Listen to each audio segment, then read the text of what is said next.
Oke, baik. Sebelumnya, Bismillahirrahmanirrahim. Assalamualaikum warahmatullahi wabarakatuh. Perkenalkan, nama saya Alfaizi Mazdaran dari kelas TI 23001 dengan NIM 103062300031.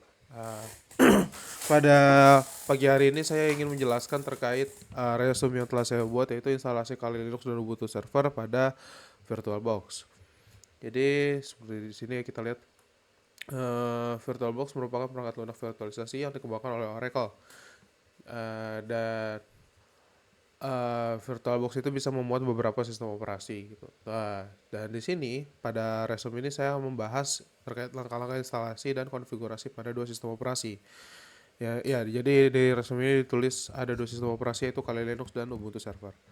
Lalu di sini ada spesifikasi perangkat uji atau spesifikasi yang saya gunakan untuk melakukan eksperimen ini. Nah, di sini ada OS-nya. Saya menggunakan Windows 11 dengan RAM-nya 12 GB.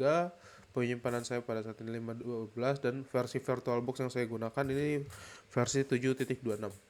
Lalu prosesornya adalah Intel Core i5 Gen 12.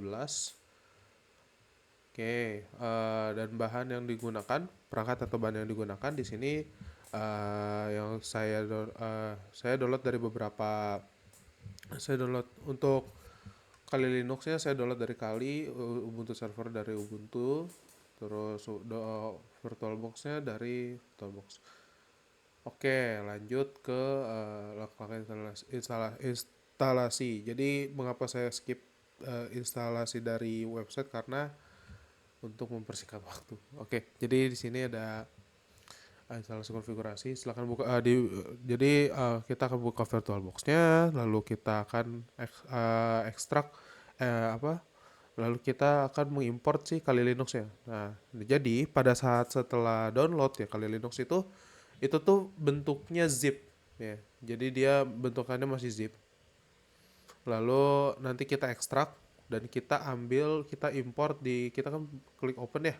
Terus kita cari yang sudah di ekstrak dan dia ketemu nih. Dia nanti format filenya VBox gitu. Lalu, nah, jadi oh ya, sekedar info aja. Kali Linux yang saat ini saya gunakan itu Kali Linux yang sudah pre-built, yang artinya Kali Linux itu sudah dikonfigurasi, sudah ada settingan defaultnya, sudah diinstal OS-nya secara otomatis, tetapi namun kita masih bisa yang namanya melakukan alokasi sumber daya ya, seperti CPU, RAM dan penyimpanan. Nah, di sini saya akan contohkan untuk peningkatan CPU-nya. Bentar, saya zoom dulu.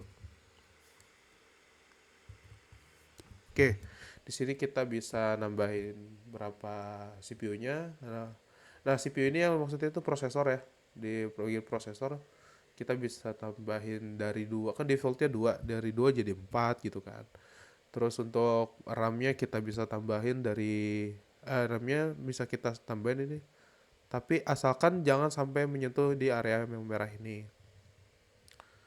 Lalu setelah selesai kita bisa start VM-nya, langsung kita masuk ke Kali Linux. Nah, di sini sudah ada passwordnya, sudah di setup dari sananya. Ini Kali, passwordnya username Kali, passwordnya Kali gitu.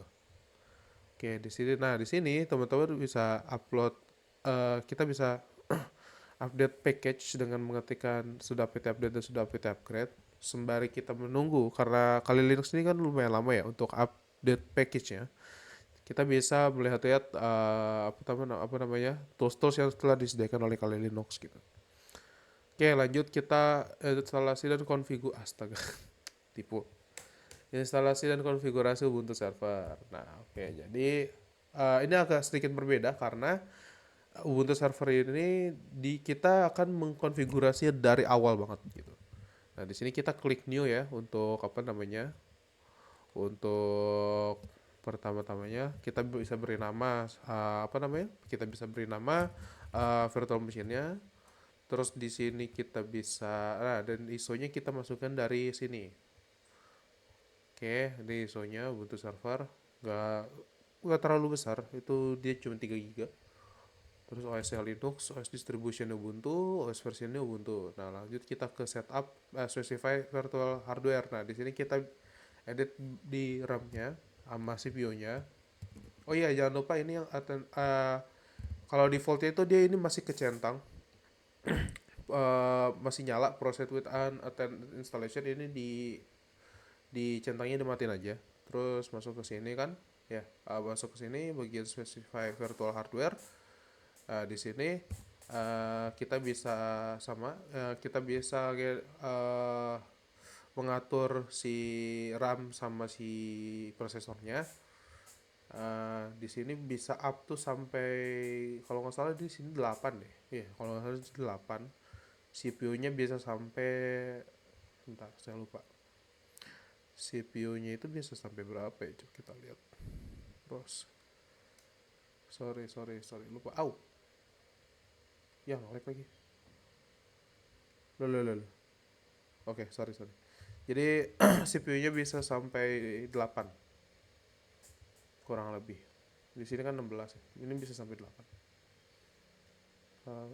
Kita bisa hitung dari sini deh. 1 2 3 4 5 6 7, ya tuh, kita bisa sampai 8.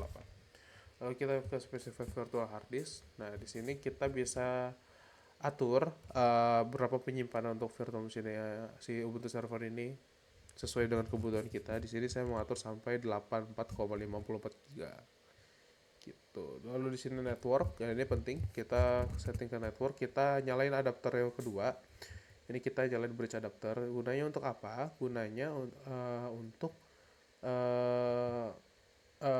Ubuntu server ini biar bisa terhubung ke jaringan yang sama dengan host gitu, sehingga dapat berkomunikasi dengan perangkat lain dalam satu jaringan yang sama. Oke. Nah, setelah selesai klik oke, terus klik ini kita nah, pada saat instalasi kita menggunakan tombol arrow pada keyboard. Jadi kita nggak bisa pakai kursor, kita pure menggunakan tombol arrow. Sini kita memilih bahasa, terus ini di skip aja. Ini keyboard configuration kita gunakan defaultnya itu English US. Lalu network configuration, pilih down, lanjutkan tanpa perubahan karena kita sudah konfigurasi di awal gitu. Lalu pada halaman Ubuntu Archive Mirror configuration, tunggu hingga muncul notifikasi mirror location pass the test. Nah, ini tungguin aja, nggak apa-apa. Storage configuration ini sebenarnya kalau mau di defaultnya seperti ini ya, kita bisa langsung ke defaultnya aja. Dan untuk apa namanya, untuk konfigurasinya. Lalu untuk konfigurasi profile, nah di sini kita bisa isi nama servernya, terus username sama password. Nah, username sama password ini yang bakal dipakai di nanti pada saat akses untuk ke Ubuntu servernya. Oke, ini Ubuntu Pro. Mungkin ada yang ingin pakai Ubuntu Pro, silahkan di enable Ubuntu Pro, tapi kalau tidak bisa di skip for now. Terus pada SSH configuration, ini dicentang aja install open SSH servernya. Lalu pada bagian fitur server snap di down dulu aja, nanti kita bisa install ini manual. Lalu setelah itu Ubuntu server akan melalui proses instalasi. Nah, jadi proses instalasi ini cukup lumayan memakan waktunya cukup lama ya. Jadi bisa ditinggal dulu dan bisa melakukan kegiatan yang lain gitu. Nah, selesai kita close, lalu kita restart si virtual machine-nya. Setelah selesai restart, nah nanti tampilannya akan seperti ini. Jadi dia akan meminta si username dan password yang telah kita buat sebelumnya, kurang lebih seperti itu. Nah, lalu di sini kita bisa menjalankan sama seperti kali Linux tadi, kita bisa update dan upgrade package untuk memperoleh daftar paket sistem gitu. Dan tunggu selesai. Jadi ini juga cukup lama juga prosesnya, dan setelah selesai Ubuntu server siap digunakan. Oke.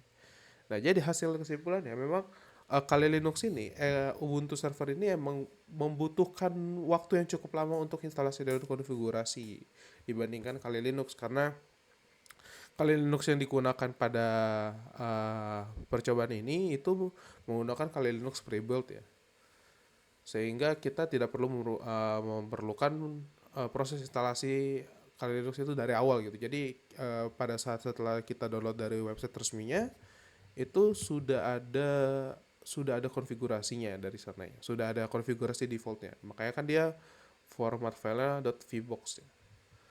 Nah kalau Ubuntu server emang kita harus melalui tahapan-tahapan yang cukup panjang gitu ya, seperti konfigurasi bahasa, jaringan, penyimpanan, dan pembuatan akun gitu.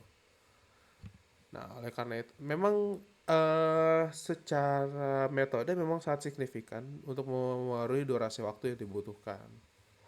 Di mana Ubuntu server memerlukan waktu yang lebih lama dibandingkan Kali Linux gitu. Oke, itu saja dari saya. Kurang lebih mohon maaf. Saya pamit undur diri. Assalamualaikum warahmatullahi wabarakatuh.